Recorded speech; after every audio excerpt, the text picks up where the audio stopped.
Welcome back. मैं लवकेश सहाय एक बार फिर आपका स्वागत करता हूं आपके अपने यूट्यूब चैनल पर। ये ईवीएस पेडागोजी की क्लास है। इससे पहले मैंने आपके सीडीपीए की कम से कम 40 से ज़्यादा वीडियोस अपलोड कर दिए हैं। यदि आपने वो वीडियोस नहीं देखे तो वो जाकर जरूर देखें, क्योंकि आपका जो भी सी टेट जो आने वाला है दिसंबर में या फिर जनवरी के फर्स्ट 2 वीक में आपका एग्ज़ाम हो सकता है, उसके लिए वो आप वीडियोस आपके लिए बहुत हेल्पफुल होंगी। ठीक है, तो चलिए स्टार्ट करते हैं अपने पहले क्वेश्चन से। आपका पहला क्वेश्चन है, निम्नलिखित में से कौन प्राथमिक स्तर पर पर्यावरण अध्ययन की एक अवधारणा नहीं है। अब आपको बताना कौन सी अवधारणा नहीं है प्राथमिक स्तर पर। ठीक है ना। तो पहला ऑप्शन आपका, बालक अपने जीवन में पर्यावरण के महत्व को आत्मसात कर सके। ठीक है, इसके लिए आवश्यक है कि इससे संबंधित शिक्षा को प्राथमिक स्तर के पाठ्यक्रम में ही शामिल किया जाए।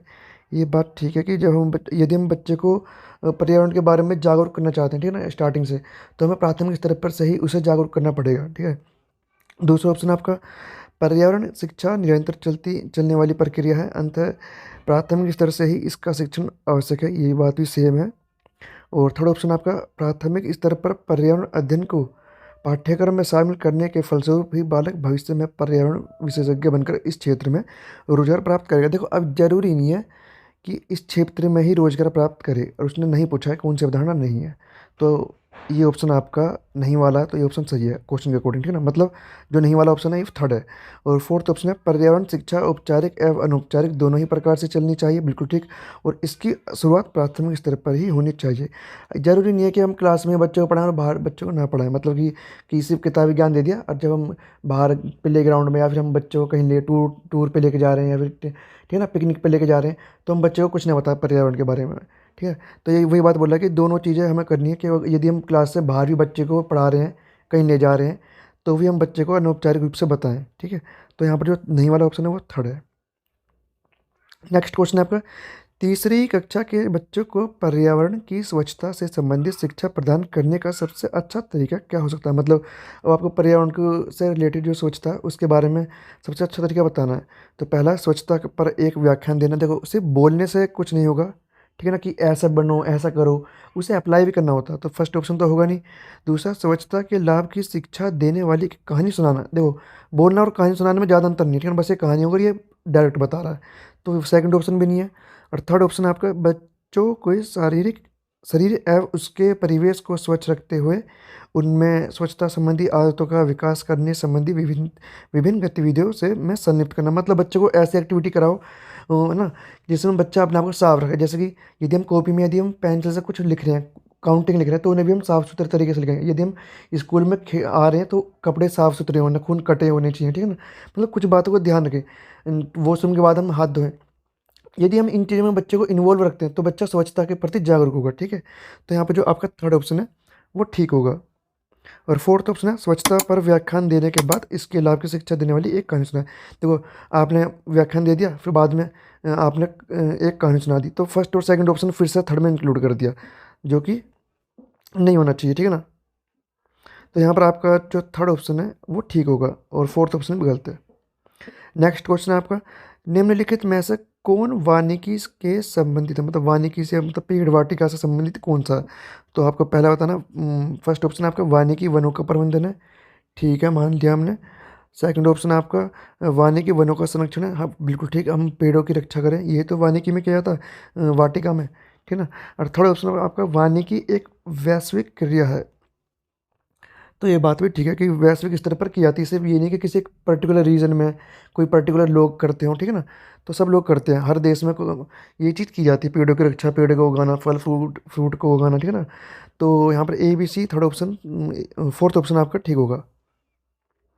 नेक्स्ट क्वेश्चन आपका, पर्यावरण अध्ययन का बालक के भविष्य से क्या संबंध है। अब बालक के फ्यूचर से क्या रिलेशन है, अगर हम पर्यावरण पढ़ा रहे हैं तो क्या रिलेशन निकलता है। तो पहला ऑप्शन आपका, बालक भविष्य में एक व्यक्ति के रूप में अपने पर्यावरण में ही जीवन यापन करेगा।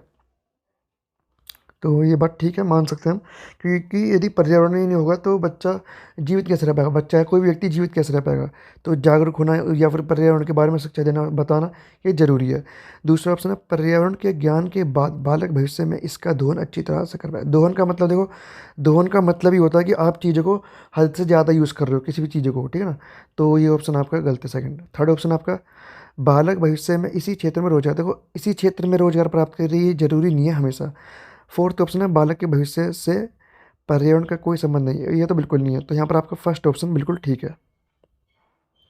नेक्स्ट क्वेश्चन है आपका, पर्यावरण अध्ययन की कक्षा में संकल्पनाओं को स्पष्ट करने के लिए कविताओं और कहानियों के कथन का प्रयोग करना सहायता करता है। देखो हम बच्चे को डायरेक्ट नहीं बता सकते कि हमें पेड़ों की क्यों ज़रूरत है, हमें खाने की क्यों ज़रूरत है, हमें पोल्यूशन से क्यों बचना चाहिए, पोल्यूशन कितने तरह का होता है, इससे हमें क्या नुकसान हो सकते हैं, तो हम कहानी के थ्रू बच्चों को बताते हैं, ठीक है, कि घर कैसे होने चाहिए, जानवर किस तरीके के होते हैं, मतलब बहुत सारी चीज़ें पर्यावरण अध्ययन की जो किताबें हैं 3rd से 5th क्लास तक की जो है उनमें कहानियों के थ्रू बताया गया है, तो ये बहुत अच्छी बात है। अब इनका प्रयोग क्यों किया गया है ये बताना आपको। पहला ऑप्शन आपका पाठ को आनंददायी और रोचक बनाने के लिए, बिल्कुल ठीक, ताकि पाठ आपका आनंद कि बच्चे उसमें इंटरेस्ट लें, पहला ऑप्शन आपका हो सकता है। दूसरा, स्थानीय एवं वैश्विक स्तर पर संसार की प्रकृति को खोजने और कल्पना करने की योग्यता को बढ़ावा देने में, तो ये ऑप्शन उससे भी अच्छा है। और थर्ड ऑप्शन आपका शिक्षार्थियों में निहित भाषा एवं सांस्कृतिक विविधता, ये तो नहीं है, तो भाषा के ये तो आपका इंग्लिश पैडागोजी या हिंदी पैडागोजी से रिलेटेड हो सकता है। और फोर्थ ऑप्शन आपका सही दिशा में विद्यार्थियों की ऊर्जा का, ये भी नहीं है, तो जो यहाँ पर जो बेस्ट ऑप्शन है वो आपका सेकंड, ठीक है। नेक्स्ट क्वेश्चन आपका, पर्यावरण अध्ययन की पाठ्य पुस्तक में रेलवे टिकट का एक नमूना दिखाया गया, एक चैप्टर है जिसमें रेलवे टिकट को दिखाया गया है। तो पहला ऑप्शन आपका निष्कर्ष पर पहुंचने की बच्चों की कुशलता पर विकास करता है, गलत। दूसरा ऑप्शन आपका बच्चों को वास्तविक जानकारी से अंतःक्रिया करने का अवसर देता है, साथ ही अवलोकन कुशलता का विकास करता है। और थर्ड ऑप्शन आपका बच्चों को रेल के किराए के बारे में बताने को, बच्चों को रेल के किराए के बारे में क्यों बताएंगे, और ये तो गलत ऑप्शन है मतलब। और फोर्थ ऑप्शन आपका टिकट में प्रयुक्त विभिन्न संक्षिप्ताक्षरों का ज्ञान उपलब्ध कराना, ज्ञान उपलब्ध नहीं, मतलब जो ज्ञान है वो भी उपलब्ध नहीं कराना। बच्चे को वास्तविकता में वीडियो टिकट दिखाई गई वो इसलिए दिखाई गई है क्योंकि आप ऐसा समझिए कि कोई चीज़ आपके सामने है तब आपकी थिंकिंग का जो दायरा है वो बढ़ जाएगा, और जब कोई चीज़ सामने नहीं है आप सिर्फ सोच रहे इमेजिन कर रहे हो तब आपकी जो थिंकिंग का दायरा है वो कम रहेगा, ठीक है। जब कोई चीज़ सामने होती है तो हम उसके बारे में ज़्यादा सोच पाते हैं, ज़्यादा विचार कर पाते हैं, और जब वो सामने चीज़ नहीं होती है तो हम कम सोच पाते हैं उसके बारे में, ठीक है। तो इसलिए आपका यहाँ पर जब चीज़ सामने होगी तो बच्चा उसको ज़्यादा अंतःक्रिया कर पाएगा उसके साथ, और उसका अवलोकन कर पाएगा कि जो टिकट है उसमें क्या क्या इन्फॉर्मेशन दी गई है, तो इसलिए यहाँ पर आपका सेकंड ऑप्शन ठीक होगा। नेक्स्ट क्वेश्चन है आपका, कक्षा 5 की पर्यावरण अध्ययन की पाठ्य पुस्तक के एक पाठ में सर्वेक्षण और लेखन पर एक भाग का मुख्य उद्देश्य है। अब सर्वेक्षण और आपका जो लेखन है उसका एक भाग दिया गया, उसका मुख्य उद्देश्य क्या है। पहला, शिक्षार्थियों की सामान्य जानकारी का अवलोकन मतलब आकलन करना है। दूसरा, शिक्षार्थियों को अवसर उपलब्ध कराना कि वे चीज़ों को खोज और सीखें। सेकंड ऑप्शन अच्छा है, खोज और सीखना, पर्यावरण में आपको यही करना है। थर्ड ऑप्शन आपका विषय के आधारभूत अवधारणाओं को सीखने में शिक्षार्थियों की मदद करना, ये भी नहीं होगा। और फोर्थ ऑप्शन आपका शिक्षार्थियों के व्यावहारिक कौशलों में सुधार करना, ये भी नहीं है, तो यहाँ पर आपका सेकंड जो ऑप्शन है वो ठीक होगा। नेक्स्ट क्वेश्चन है आपका, कक्षा की अध्यापिका माहिका चाहती है कि उसके विद्यार्थी आसपास के पौधों का अवलोकन करें कि पौधे किस तरह के होते हैं, किस तरह के होते हैं, लंबी पत्ती के, टेढ़ी पत्ती के, नुकीली पत्तियों के, ठीक है ना, डिजाइनदार हैं। सार्थक अधिगम सीखने के लिए उसे बच्चों को क्या करने के लिए प्रोत्साहित करना चाहिए। अब वो ऐसा अधिगम चाहते हैं जिससे बच्चा कुछ सीखे, ठीक है ना, सार्थक मतलब जिसका कुछ यूज़ हो सके आगे चल के, ठीक है ना, कुछ उपयोग किया जा सके। तो पहला ऑप्शन है आपका यह है समझना कि पौधे भी सजीव हैं। दूसरा, यह समझना कि पौधे हमारे लिए उपयोगी होते हैं। थर्ड ऑप्शन आपका अधिकतम पौधों के नाम लिखना। और फोर्थ ऑप्शन है उनकी ऊंचाई, पत्तियों, गंध और उगने के स्थानों में अंतर का अवलोकन। देखो सही ऑप्शन आपका फोर्थ है कि आपको ये पता करना है कि उनकी ऊंचाई कितनी है, कैसे माहौल में उगते हैं, इनमें गंध कैसे निकलती है, दवाई के लिए या फिर जहरीला है, मतलब छोटी छोटी जानकारी जो बच्चों को पता होनी चाहिए उस एज में, तो यहाँ पर आपका जो फोर्थ ऑप्शन है वो ठीक होगा। नेक्स्ट क्वेश्चन है आपका, बच्चों को जल की उपयोगिता के विषय में बताने हेतु शिक्षक के लिए क्या करना अधिक उपयुक्त है। अब आप जल की उपयोगिता के विषय में बताना चाहते हो तो आप टीचर को होने के नाते आप क्या करोगे। तो पहला ऑप्शन है आपका बच्चों को जल की उपयोगिता के बारे में एक निबंध लिखने के लिए कहेंगे, तो निबंध लिखने के लिए नहीं क्या होगा। दूसरा ऑप्शन है जल की उपयोगिता पर एक व्याख्यान देना, व्याख्यान देने के लिए भी नहीं क्या होगा, तो दोनों सेम हो गया, बस वो लिख रहा है और वो बोल रहा है, ठीक है ना, लेकिन है बात सेम ही, जो बच्चा लिख के बता सकता है वो बोल के भी बता सकता है।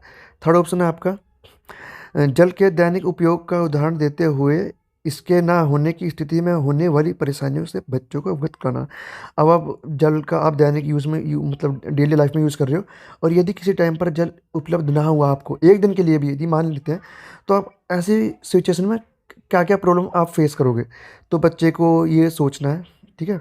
तो ये बच्चे को जानकारी बच्चे को होनी चाहिए। ऐसा टीचर इस सोचने के लिए बच्चे को प्रेरित करे, ठीक है ना? तो यहाँ पर थर्ड ऑप्शन आपका ठीक होगा। और फोर्थ ऑप्शन नदी, तालाब या समुद्र के चित्र बनाने के लिए, देखो ये भी नहीं है। तो यहाँ पर थर्ड ही ऑप्शन आपका सही है। फाइनल क्वेश्चन है इस वीडियो का, पर्यावरण अध्ययन का संबंध निम्नलिखित में से किस विषय से है? अब आपको बताना है पर्यावरण का अध्ययन जो अध्ययन करते हैं हम, वो कौन से सब्जेक्ट से मिलकर बना है, फिर कौन से सब्जेक्ट का पार्ट है? तो पहला ऑप्शन आपका भाषा, दूसरा सामाजिक विज्ञान और तीसरा है आपका विज्ञान। तो जो ये पर्यावरण जो अध्ययन है वो इन सभी का पार्ट है। तो ये आपका फोर्थ ऑप्शन ये सभी ठीक होगा। आज इस वीडियो में हमने आपके ईवीएस पेडागोजी के 10 क्वेश्चन करे हैं। यदि आप किसी भी टीचिंग एग्जाम की तैयारी कर रहे हैं तो हमारे चैनल को सब्सक्राइब करें, ताकि आप उस पर्टिकुलर एग्जाम में ज़्यादा से ज़्यादा स्कोर कर सकें, खासकर ईवीएस में। तो चलिए मिलते हैं नेक्स्ट वीडियो में।